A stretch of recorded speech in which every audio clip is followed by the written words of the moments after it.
It's not funny anymore? Okay. So ladies and gentlemen, we're going to start the final panel of the day, Business and Entrepreneurship in the Diaspora. So we can just lower our voices and we can give these wonderful, talented, intelligent people our full attention. So we will start Business and Entrepreneurship in the Diaspora, and our moderator of today, I can't pronounce his name, TDK. Let's put a hand together for TDK. Thank you. And just real quick, just want to give a shout out. We are talking about entrepreneurship. Give a shout out to the caterer, Mama Karim, Congolese Catering. Everybody give a shout out. And your brother told me that I had to do my teeth before I got up here. Thank you. Thank you. I know my mask was cut off, so I don't know where you went, but you're the real MVP. So yeah, we've got an awesome group of panelists today, and I'm just going to go ahead and introduce them. I'll start with on my left here, this young lady, Miss Giselle Mutoba Canozo Douglas, Esquire. Esquire means that she's a lawyer. She comes to us by way of Lubumbashi with pit stops in the Bronx and Harlem, meaning that not only can she beat class, but she can beat you in a court of law. So that's diversity right there. And she's currently the General Counsel and Director of Business Affairs for Bethel Gospel Assembly. So Ms. Canozo Douglas, everybody. All right. And next we have Mr. Tomisi Kikama. He's one of the co-founders of Ujengo Lab, which you guys have heard about today. They make the Okapi mobile phone.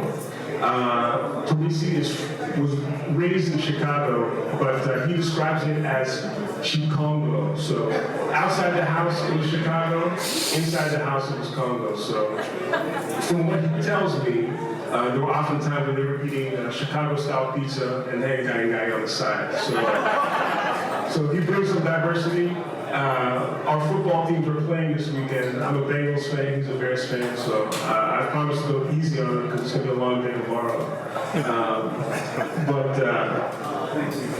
And then last but not least, every year they do this to me. They give me one of my brothers to on the panel. D.R.Congo, he is like an older brother to me. We just spent some time back home a couple months ago. But he's the founder and managing director of Swift Tax and Accounting Services and Fly243.com. He's got his master's degree in business administration from Georgia State University. And I always joke with him that he's like the Richard Branson, but the Congolese version. Because he's got hotels, he's got tourism, he's got a little bit of everything. So very excited to have him on the panel today. So real quickly, I'm going to start by reading a definition of entrepreneurship, and that'll kick us off. So Webster's dictionary defines an entrepreneur as one who organizes, manages, and assumes the risk of a business enterprise. Additionally, Merriam-Webster defines a business as a usually commercial or mercantile activity engaged in as a means of livelihood, meaning that if you don't do it right, you're not going to eat. So, we'll start with Ms. Canozo Douglas. Oh, can I call you Giselle? Okay. Can I have that in writing? Okay, all right. You never know with lawyers. So she told me that I could give one lawyer joke. So remind me before the end of this to get that in. So all of you work for yourselves now. So what made you want to be an entrepreneur, and when did you know that you wanted to work for yourself? I'll let you start. Good afternoon, everyone. And I know it's been a long day, so thanks for your attention, and thanks to CDIS for having myself and this esteemed panel. So I want to get that out first. So when you are an attorney, for the most part, and some of my colleagues will attest to this, there's this natural path that you're expected to kind of follow, and you go to the big firm, and it's cookie cutter kind of situation. You have the hair cut short, no nails, brown, black, brown suit, and just knowing myself and my personality, though it is the most lucrative route to take, I just don't feel like it didn't meld with my personality, and even though I did work for a criminal defense firm and would be properly attired, there was always like funky shoes or something that I needed to kind of express my personality. And I realize now it's the Congolese in me, the Saperos, we like to showboat a little bit. So, just over the course of time and establishing reputation, client base, just wanted to have much more flexibility and say so in the way that I operate in my business, and also becoming a mom, that definitely played a role into wanting a job that afforded me, some flexibility in time and space. Okay. So speaking of time, Thierry, can you walk us through your typical day? When does it start? When does it end? Oh wow. Being an entrepreneur, I always say it's almost like you're on almost like 24/7, right? There's not like, when I was in corporate, I had typically a 9 to 5, and maybe if I had to do extra work, I may work till 7. But when you become a business owner, it's like you're up in the morning, you have some meetings, maybe you have some clients you have to see, and you're giving staff directions, the whole day comes, and then maybe at 6 p.m. you think like your day's done, somebody calls you, there's an opportunity, let's go for dinner. That dinner goes into like 10 p.m., you're still talking about this opportunity, and then after that it's like, you get another call, and something else is up, and then before you know it's like midnight before you're done, your day's done. Obviously it's not like this all the time, but it's one thing I think people have to understand that do want to become entrepreneurs. People think becoming an entrepreneur means you work less than when you did in corporate. It's actually the opposite. Being an entrepreneur means you're actually going to be working more than you were working when you're in corporate, because now your livelihood depends on it. If you're not working, you're not making money. And I think people sometimes fail to realize that. Awesome, thank you. So we're going to switch to Tomisi now. So obviously the theme of this conference is related to technology, and we've got the opportunity to have Tomisi here. So just for the record, like I did that just for the record, you are not a cell phone expert, right? You're not a cell phone expert. You didn't come from that background. But you were a part of Congo's first homegrown cell phone company. Why didn't you shy away from going into an area that you weren't really familiar with to begin with? And I think it's a great question. How do you get into spaces that you're not too familiar with? So I think when Professor Jean Bailey decided to go in the direction of launching technology products, my expertise is more in the strategy, finance, how do we do those parts, right? And I think about a conference like this is when this level of talent comes together, you need somebody else in this room to make your dream a reality. Either you're going to pay them, partner with them, or decide to work with them. So I think from that perspective, when we had talked about what the long-term goal, Okapi wasn't about just making phones, it's about bringing high tech to Congo. With the realization that we have to create the jobs of the future of Congo for that country to be viable. So for that project, I felt really great about it because we're not just talking about phones, but in 5 years we will have people making high tech in Congo, which is now concentrated in about just 10 countries around the world. And that was the part that really excited me, willing to put money towards it, my effort towards it to ensure that we get close to that goal. Awesome. And as a quick follow-up, has everybody seen the Okapi mobile setup back there? If you've not taken the time to see it, I definitely encourage you to go pick up a phone, feel it, touch it. and realized that, this is Congolese technology right here. We took a selfie earlier, the picture came out great, I looked good, so, so the phone is, it's a regular Android. So can you tell us real quick, if I'm in Congo and I want to buy one of these, where can I go to buy it? So in Congo, we have about 13 stores, about 12 in Kinshasa spread out, and then we're Bujimai, we're Kikwit, we're Bakongo, and we're opening up in Bandaka the next month. So we're slowly moving throughout the country and developing partnership, because the other part of this is letting people open up stores as part of a process of creating entrepreneurship, where you're passing on some of that responsibility, but also giving chances to folks to be part of the value chain that they have not been part of in previously. Awesome.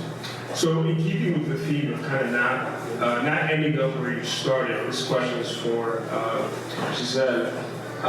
You've got a long list of clients. We talked about that. However, you're currently general counsel for a church that owns a large real estate portfolio in New York. However, you did not start out in real estate at all. So tell us how your current opportunity came about, and just expound on why it's important for people to be open to different things based on your experience. Right, so I found myself working as a criminal defense attorney for about 6 years, and successfully too, humbly I say, because I worked at a firm where they basically took on really major cases. So in New York, you talk about like every rapper who had a case, or mafioso family, we definitely represented. But it wasn't something that I was passionate about, it's something that I just did, and I became good at. And I would come back to the office, and my colleagues would be like, we would have like this case update, and they would just be so excited. They're like, and I would just be like, so it just didn't naturally lend itself to anything that I felt passionate about. And so I was a member of this particular church, and they had involved themselves with a property developer and they sold the air rights and some adjacent property, and were able to receive some rental property in return, the core and shell of a building, and we had to do the interior outfitting. And they had a general counsel at the time who conflicted it out, so they just asked me, hey, can you look at some contracts? And I looked into it, and I was like, oh, this is interesting, because I had really a very finite definition of what like church law would be. A lot of people are not exposed to it, and you think about churches being like mom and pop churches that we go to, not really on the scale. I think the Catholic Church is the one that's the biggest in terms of ownership of property. So this church was very novel in the work that they were doing, and it was going to yield like multi-million-dollar assets for them. So that was very interesting to me.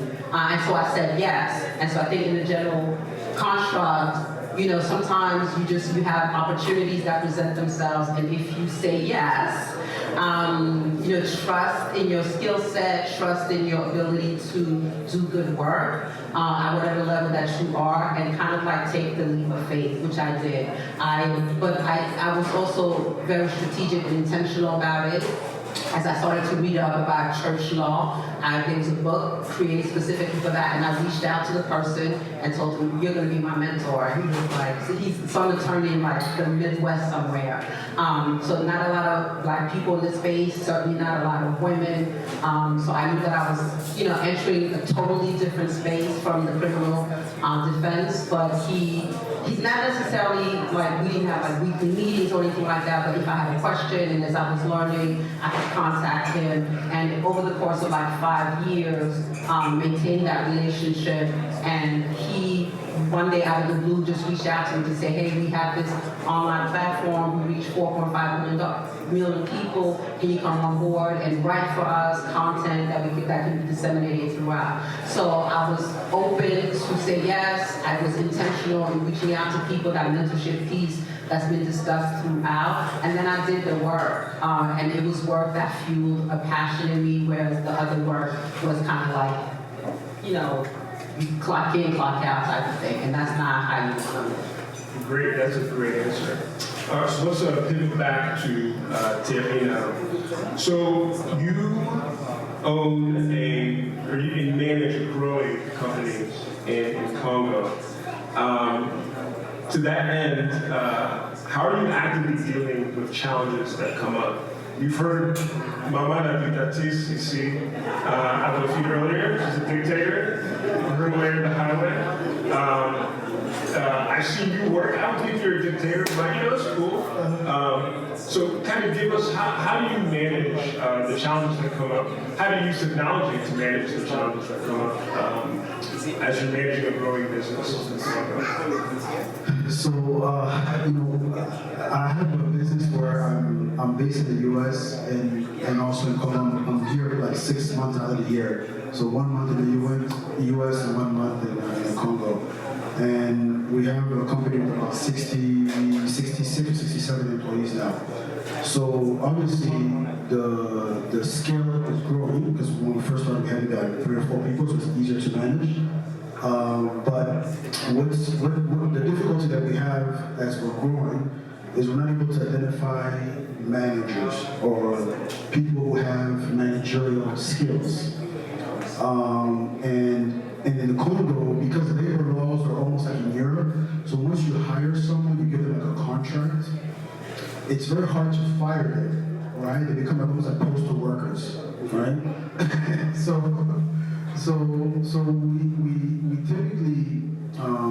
we typically, our model is we bring people in as stagiaires, as interns, for 3 months. So during that 3 months, it gives us the time to like assess them, see how they work, their work ethic, you know. And for me, my philosophy is I don't always look necessarily for like talent, but I look for people who have grit, right? That grit will overtake talent, because somebody that has grit, they're motivated by something, right? And so the challenge now is, you know, those individuals that we identify that have that grit, how do we mold them into being managers? But not just being managers like in a dictatorial sense, right? Because in Congo, they like that once you become, like, you have just a little bit of power, it's like, we miss you, you know? And then people, you know, they get that, it goes like to their head, right? But I'm like, our challenge is to show them, okay, we're training to be a manager, but being a manager means that you're gonna have to listen to the people that are working with you and their input. Like your input necessarily doesn't always need to be, maybe it can be the final input, but it needs to be a collaboration with the people that are working in your department. So, and the talent, the level of talent in Congo is really poor. I mean, we had a job fair where, you know, we were hiring just for like, we're looking for a sales manager. We had almost 350 resumes, okay? We had 100 people show up, but we didn't find one person that we felt met the requirements for this job, you know? So, so, you know, we decided basically to focus more on training the people that we've hired and just kind of give them the tools to, you know, to grow in their role and maybe become the managers that we want them to become, because we're having such a hard time finding people from the outside that have that experience. So, but obviously, some of the tools that help me manage, we have a CRM system that we have to show them how to use a CRM, how do you capture a lead, how do you work the lead, how do you follow through until you close the deal. You know, these are skill sets that we take for granted here, but for them, a CRM was like learning Chinese. Like, they were like, what is this tool? What does it do? Why do we have to put people's information in it? Hey, Danny, just asking for a friend, can you define CRM? CRM is a customer relationship management system. So it's basically a way for you to track your customers, people that are coming to your business. You know, how did they come through the door? You know, where in the process are they in terms of consuming your services? Because we get something a lot of leads, but then when we follow up, we say, hey, this person contacted us to rent an apartment. What happened to them? Oh, we don't know.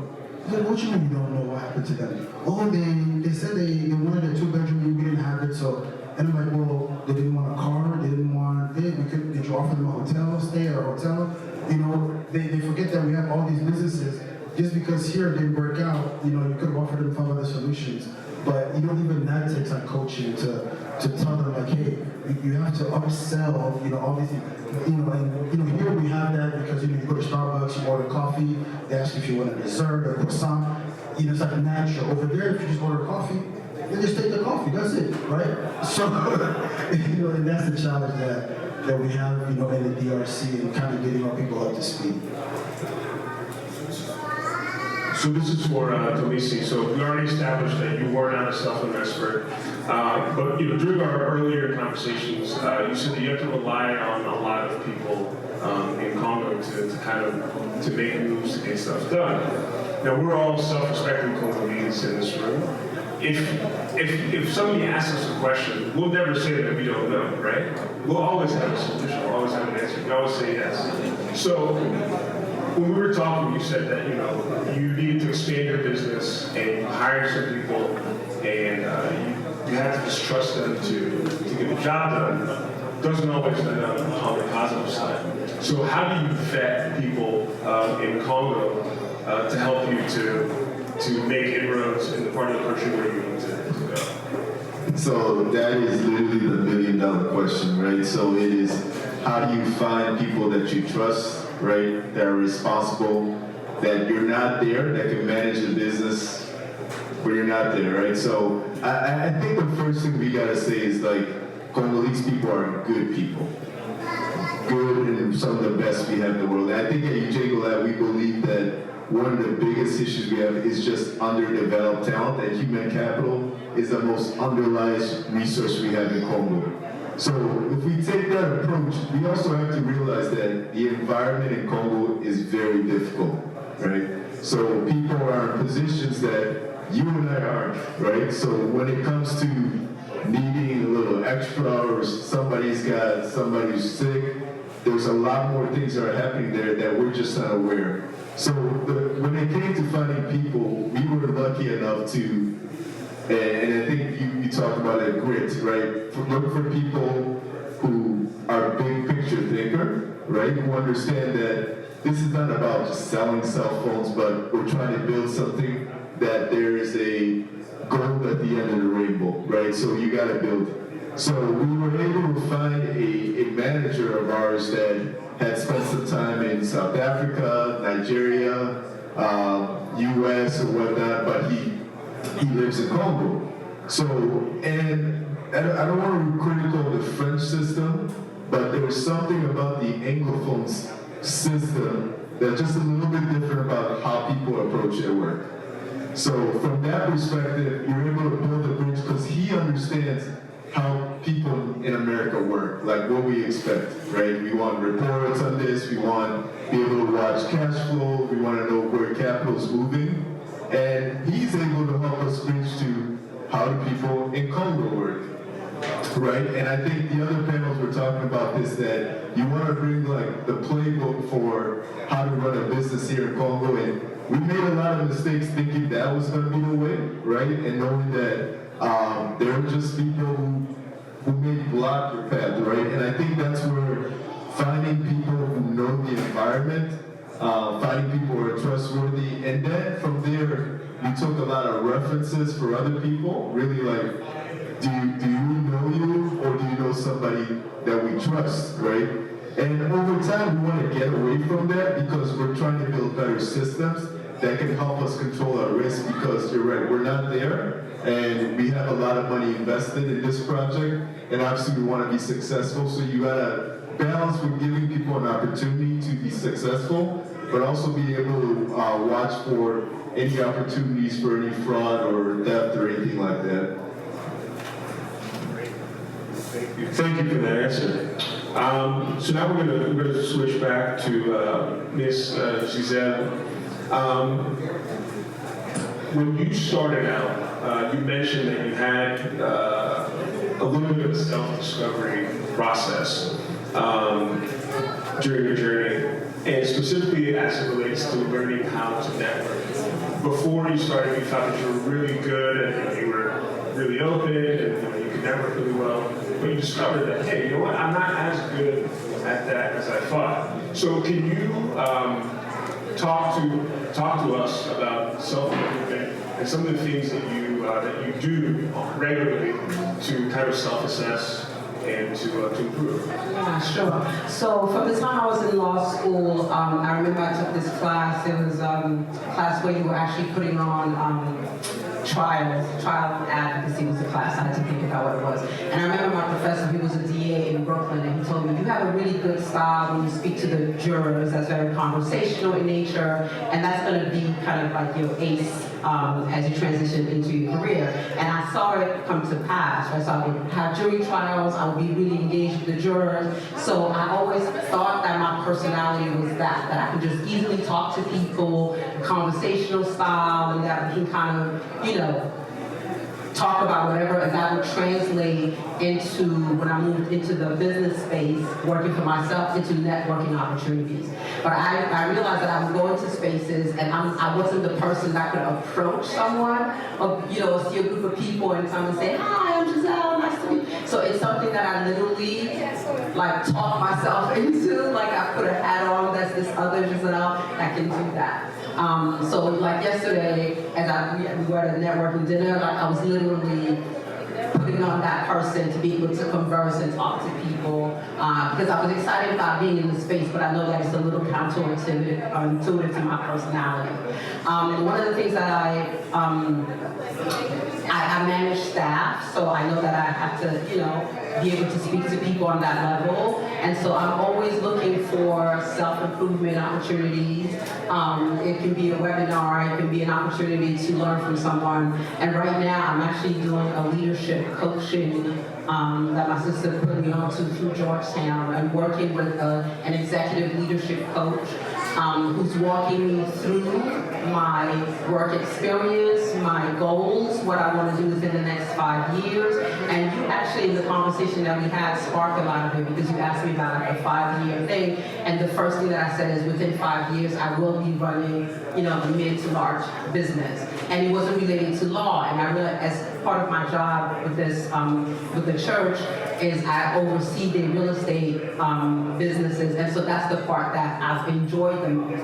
Now when I have to read the contracts, now when I have to swoop in because something has gone wrong, I enjoy the management of it, I enjoy the operations of it, and so I was like, wow, so it helped me discover this other piece to myself. So I'm going through this executive leadership program and coaching and looking to hone my skills, because you can't plateau. You can't get to a level. I've been an attorney for 16 years to say, oh, I know it all and I've done it all, right? You always have to tweak to see what's the latest, not in a very cliche way, but that's so you're always evolving and being able to be part of the next thing. So I think the takeaway there is to recognize always what you need to work on and just to constantly be a student. And that's what I gathered from that. And that's a really, really important thing. Kind of like Jose was saying earlier, right? Look into the camera, talk into it, and get better. Hone your skill, hone your craft. So really quickly, I want to give everybody a chance to just describe what they do. So Tammy, we'll start with you just very quickly. What do you have going on in Kinshasa, and where can people find it? How's the best way for them to access it? Go ahead. I run a company in Kinshasa called D.R.Congo, Congo Entreprise. It's a company that was started in 2007. It was initially just focused on tourism, so meaning that if you wanted to come to Congo, you wanted to explore, let's say, Congo Central, or go to Goma, we would provide you the logistics and make the trip happen. But from there, being on the ground, we saw the opportunity, so we started a car rental service. We shipped in a bunch of cars from the US. We have SUVs, we have Camrys, Corollas, all these different types of vehicles. We bought a boat because we saw that nobody was doing any significant boat traffic on the Congo River. So you have this whole river, but you rarely see a boat on the river. We're like, well, what kind of country has no boats? The only boats you see are those boats that are going to Mbandaka with a whole bunch of wood or whatever that's bringing wood for exportation to China or wherever it's going. But there's no really, boat activities just going out for a boat ride and just enjoying the river. So we got into that as well. We ended up opening up a hotel because we realized that all the hotels were like owned by Indians. So we're like, well, how come Congolese don't have hotels? And we're like, well, yeah, there's one Congolese hotel over there, but they have no website, no web presence, nobody knows how to book them. So we ended up, getting into the hotel. We got into apartments because when we were going to Kinshasa, we were having a hard time finding a suitable housing. So we invested in furnishing like 30 apartments. So now when you come to Kinshasa, you can easily find a furnished 1, 2, 3 bedroom apartment with the Western standard furnishing, beds, etc., with hot water and all the comforts that we like to have. So we got into a lot of these businesses just because the opportunity was there. But now that we're in those businesses, we're seeing that other people now are realizing like, hey, there's a market for this. So competition is growing. And we also have Flight 243, which is basically a platform for you to buy your tickets online.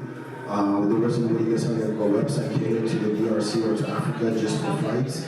So we launched that as well as, and we have a local agency to buy tickets and et cetera, hotel bookings and all that good stuff. So it's a growing conglomerate, I guess I would say. We have a real estate investment side where we're building a high-rise building because when you see all the high-rise in Kinshasa, the people that are building them are Lebanese or Indians. So there's rarely any Congolese putting up high-rises. So if we don't start putting up high-rises, then foreigners will own all the high-rises in Kinshasa. So some of these businesses we're getting into. But one thing I would just add is as you go back to Congo, don't just think about Kinshasa, think about the interior. I went to Bushimai for my first time this year, and there's so many opportunities there that people are not seizing on. And there's similar opportunities in Tanganyika and everywhere. Everywhere. There's opportunities like that in the interior that people are not taking advantage of. So that's just a little bit about me. My company, our website is 243cd.com, and on there you can find most of the information of what I've shared so far. So, Tomisa, I want you to obviously we've heard about Okapi Mobile, but one of the things that you're excited about is the future. So tell us, if you can, what the plans are for Okapi Mobile going forward.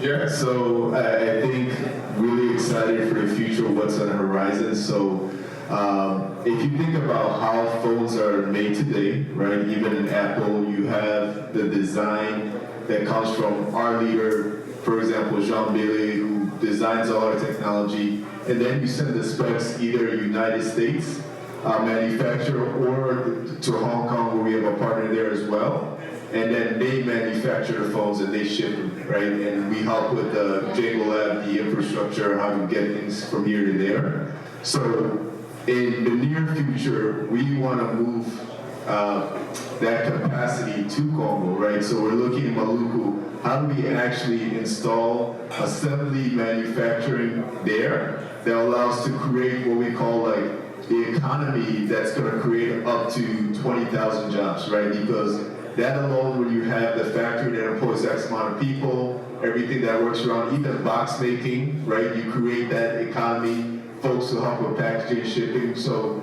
Congo probably needs 20 to 30 companies like that, but we want to be one of the first ones there that's going to make that investment, that's going to get it on the way as far as creating that long-term ecosystem that's high-tech, right? And you're talking about not many countries are doing that today. We have, I call Papa Jean a savant sometimes because the things he's able to do. And we need to be able to actually build the capabilities, transfer some of that knowledge to others. So through Django Labs, we're going to develop folks who can design phones, right? So, and that's really the future. You go piece by piece, but that's really our future and where we're trying to go.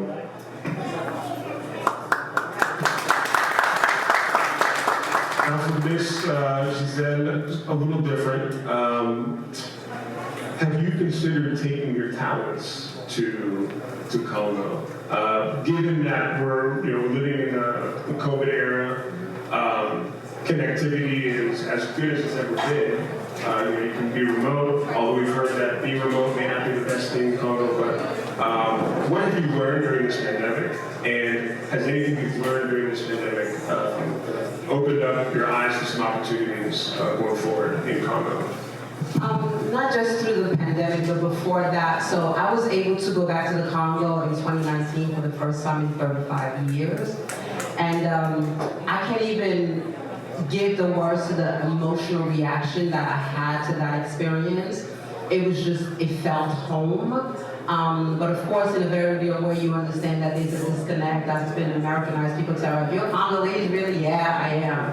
I don't know what they expect for me to look like or sound like, but very much so.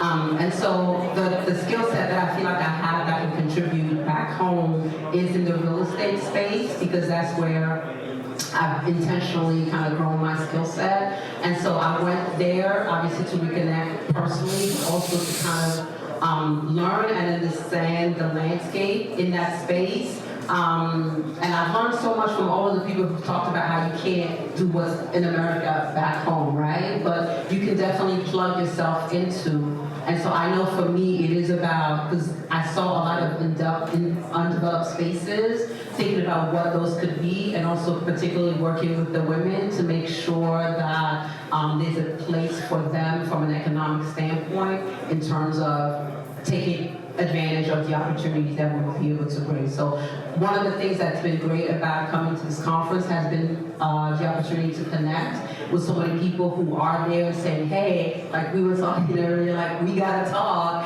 because here's a way for, because trying to just think of it on my own, it seemed big. So now it seems so much more doable, and I'm excited about the prospects. Awesome. And as we wrap up, I do want to point out a couple of things. Like I said, they always give me one of my brothers on these panels. I do want to give a shout out to all the entrepreneurs here, all the business owners here, the sponsors here. I think that one of the things that we as Congolese need to kind of pat ourselves in the back on is that whenever we do things like this, the corporate citizenship is always awesome. So definitely want to thank you for giving me your time. Thierry, we won't tell you this, but he's always been generous in a lot of our philanthropic things that we do. So thank you for recognizing that you play a really important role in the community. So to all the entrepreneurs here, all the business owners, thank you for your support. And lastly, we had one panelist that couldn't be here, but I just wanted to give her a shout out, Miss D.R.Congo. She's also an attorney, so I would have had 2 lawyer jokes had she been here, but down to 1. But she played a really important role in helping us come up with these discussion topics and questions. I just want to give her recognition, although she couldn't make it. So with that, I think we're ready for the Q&A, unless you guys want to hear the lawyer joke first. Lawyer joke? Lawyer joke? I don't know. She told me that she was gonna give me, so. All right.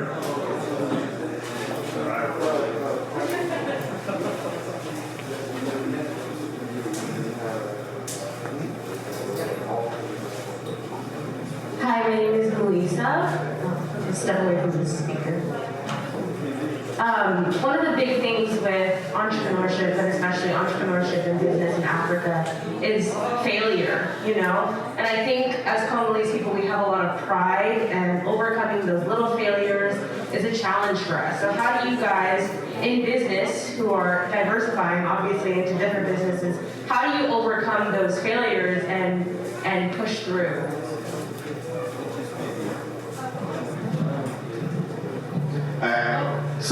I think it's going to happen is the first thing you got to really put in your head. So for us, we've had things happen as we've had a lot of phones stolen, right? So, and the thing about failure, you have to learn from it, and you have to learn from it fast, right? So, and put the things in place that allows you to prevent from it happen again. And the other thing is, every situation's not the same.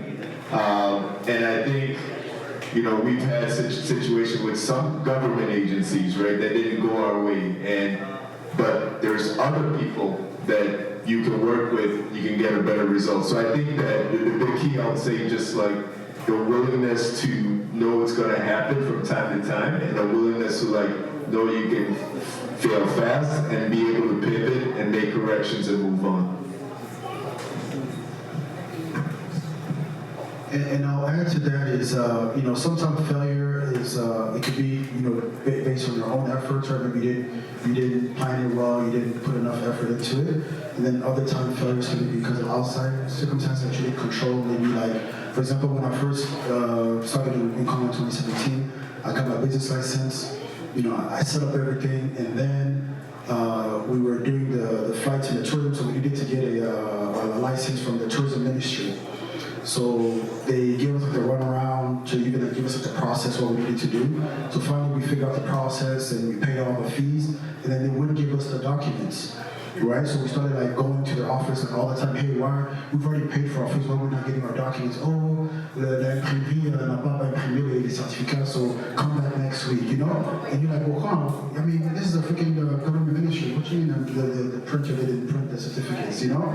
So, and then, you know, so sometimes that can discourage you, right? So you feel like, you know, this is maybe not meant to be or whatever. But then I always feel like, you know, anything you do in life that's like hard, it's typically because like after the hump, you know what I mean, is where like you start to enjoy it, but you kind of have to like get over that hump, and then there'll be things that come your way that will like just make you to where like you just want to like slide back, you know, and just to say, okay, I'm done, right? But I think as entrepreneurs, our goal is to see that hump, see that wall, and figure out how we're going to crack a hole into it and go right through it, you know? So if somebody at the ministry is standing in my way of getting this document, you know, I'm going to make a phone call to somebody that knows somebody that can call the person over there and say, hey, this guy, he needs his document, you know? And then boom, before you know it, you're going to call, hey, monsieur, vos documents sont prêts.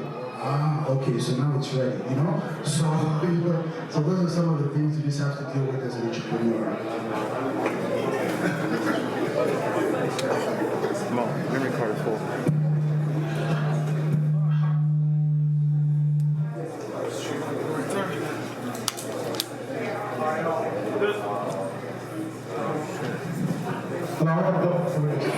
Hi, I'm Chris Boyer. I have a question, I think, to you kind of hit up on this, or maybe I want you to expand a bit more. Can you talk about just the business climate currently in Kinshasa, and just in Congo in general, and especially how it relates to the ease of doing business? I've heard in the past, and I'm always told, don't go to Congo, about corruption, you have to know people. So can you talk about that? Well, you know, it's like a third world country, right? So obviously, you know, corruption is not going to go away tomorrow. So if you go to do business in a third world country, you know, over there they don't even call it corruption; they call it like motivation. You know, it's a motivation. You know. You know, as they say. So, you know, obviously those are still, you know, those are still there, but I think it's like part of like doing business. Like when you go to business school, right? They tell you, okay, if you're going to go to India and do business, you need to understand, okay, how do Indians do business? How do they sign contracts, right? So if you're going to go to Congo, you got to realize that, okay, you know, you're not going to sign a contract in someone's office. That's never going to happen, right? You're going to sign a contract maybe at a table at 8 p.m. drinking beer. Even if you're not a beer drinker, you may have to just be there. Maybe you drink Bavaria, it looks like beer, what's in the glass, but it's non-alcoholic, but you're there with them, and then that's when they're going to open up to you and say, you know, there's this opportunity, there's this, and then you're like, okay, how can we keep going, right? But if you're just thinking like, oh, you're going to do the business in their office, at their office, they're not going to talk to you about anything. You're not going to learn anything. There's no contracts going to be signed at the office, right? So I think part of our job is to understand, you know, how is business done here? That's the first lesson that we have to understand as a entrepreneur. And then once we understand, okay, this is how business is done. This is motivation, as they want to call it. You know, we understand these things, then things become a little bit easier. But as far as like opening up a business, it's very simple. Within a week, you can have all your documents. Now, if your business requires other licensing from, let's say, Ministère de la Justice, Ministère de l'Intérieur, Tourism, or these other ministries based on, like, let's say if you wanted to open up a security company, you can get the license in 1 week. But before you get the authorization to run your business, the Ministère de l'Intérieur needs to know who you are, what are you going to be doing. So that authorization may take more time. So obviously, coming on the ground, figuring out, okay, this is the process, and then we're here, we're open to share our knowledge, give our contacts here and there if you have something that you're trying to do in Congo, because I know one of the hardest things is even like opening up a business, people give you different fees. Oh, it's gonna cost this much, this much, this much. But the fee is like $130, right? So, and that's it. So if someone tells you 500, this, that, that's not the fee. But, and we have an in-house attorney that we hired, a young guy that finished the UPC. So he helps people that I know open up businesses. I think he gives you like extra $50 just for his time, on top of the 130, and then he opens up your business, no hassles, and 1 week you have all your documents. But we're here, we're open to be mentors, to help people that are looking to go back, and also just to share a little bit about the culture and how business is done. So I think that's like business 101.